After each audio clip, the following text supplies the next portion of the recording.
Okay, everybody, welcome back to Sudbury. This is our project that we've been working hard on the last couple of weeks. Last time that you were here, we had this ugly yellow siding that I think we talked about how rotten it was and how hard it was to find replacements. Well, we ended up removing all of it. As you can see, there's no siding left on the house, and that's because there was no way to buy replacement pieces to fill in where the rot was so bad and have it blend in well. So the only option that we were given was to start all over.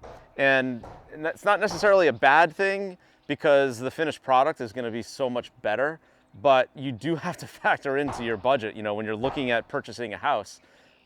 Is that in your work scope, and can you still make your numbers work? It's a very important thing to consider when you're analyzing deals. Are you going to be able to afford to do all the things that the house actually needs to have done to it? And in this case, we were a little bit surprised to find out that the siding had to be removed and replaced, but again, we were able to make the numbers work, and the finished product is going to be excellent.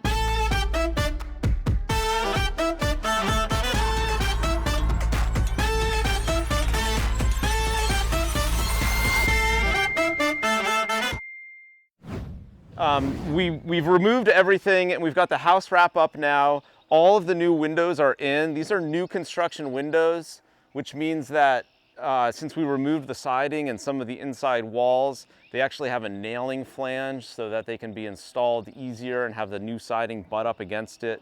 It's a little bit better of a process. And now that all the windows are in, we've actually begun to do the new addition, which you'll see on the other side of the house in just a bit. But I want to talk about our roof. We knew about the siding. We also knew a little bit about what the roof conditions were given that, at the beginning of the project. And we have yet to take the shingles off. We're going to do that as soon as the addition is done being framed. But I'm expecting that we're going to have to replace almost all of the plywood roof deck.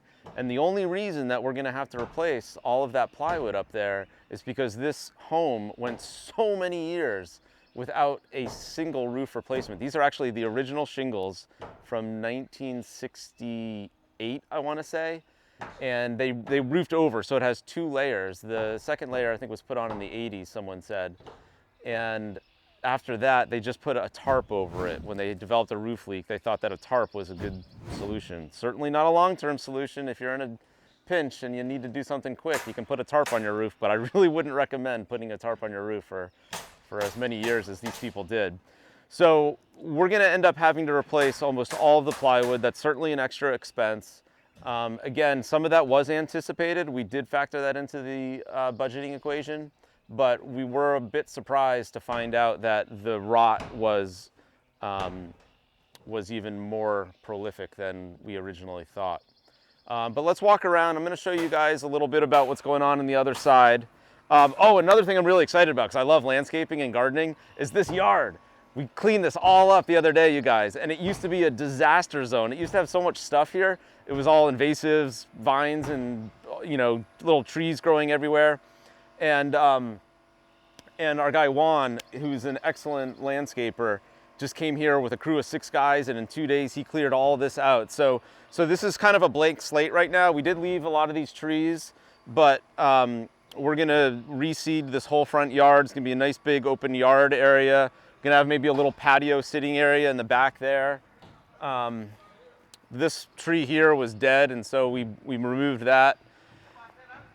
Now the front elevation here, we actually did some new design work. There was one window there, and there were, I think, no windows right there.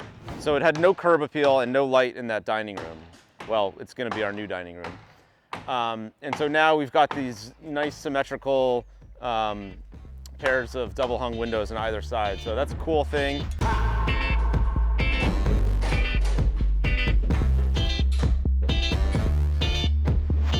All right, so with this addition, these guys are putting it back together right now. They had taken that whole wall apart the other day, and now it's almost halfway put back together. So I would expect by the end of today, we're gonna have 2 new windows in that wall right there, and maybe even the front entry door. Well, that will probably happen tomorrow. But the main motivation behind all of this work on this side of the house is really about curb appeal and having a floor plan that works. This house had neither of those two things. The front door was not visible from the street. You couldn't tell where the entrance was, and that's certainly not very inviting. So you always want to make sure that with curb appeal, you've got something that, you know, people want to gravitate towards and go into. And we're certainly going to get that with this new front door entry. And it also is going to give us a little bit more space to have a mud room, kind of a drop zone. So you come in and you've got a little closet to hang your coats and throw your school bags and all that good stuff.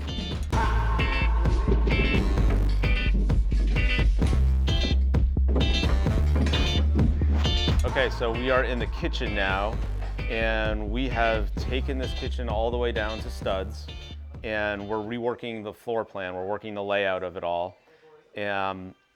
One of the challenges of this house was the different elevations. We actually have about an 18-inch drop between this level, which is the kitchen floor, and then the family room down there.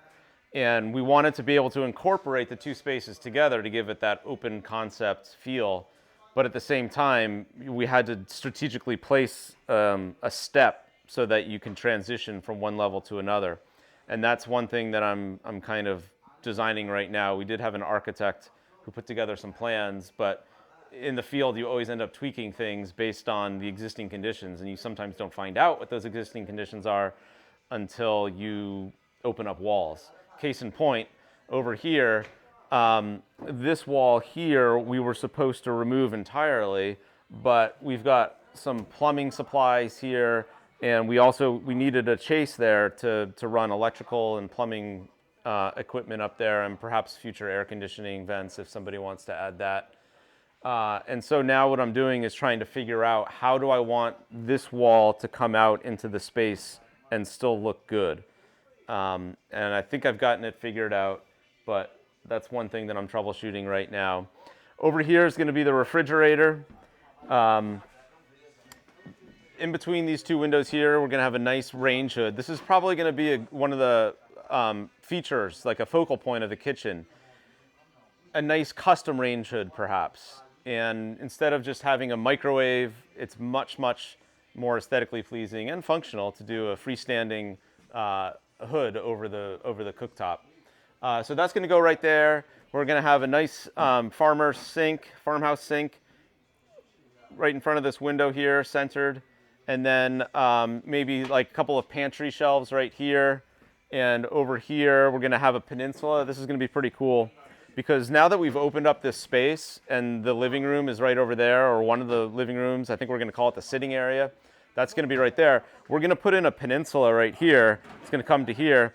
And so if you're sitting on or standing on this end of the peninsula, you can still talk to your guests who are in the sitting area. So that's a pretty fun feature. We're going to have the dining room back over here.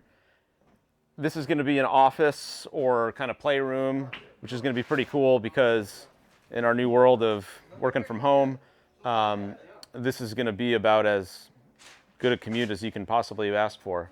And again, look at all this awesome daylight that we have in here. It's really coming together. We've got two windows there. We're going to have two more there, two windows here, two more there.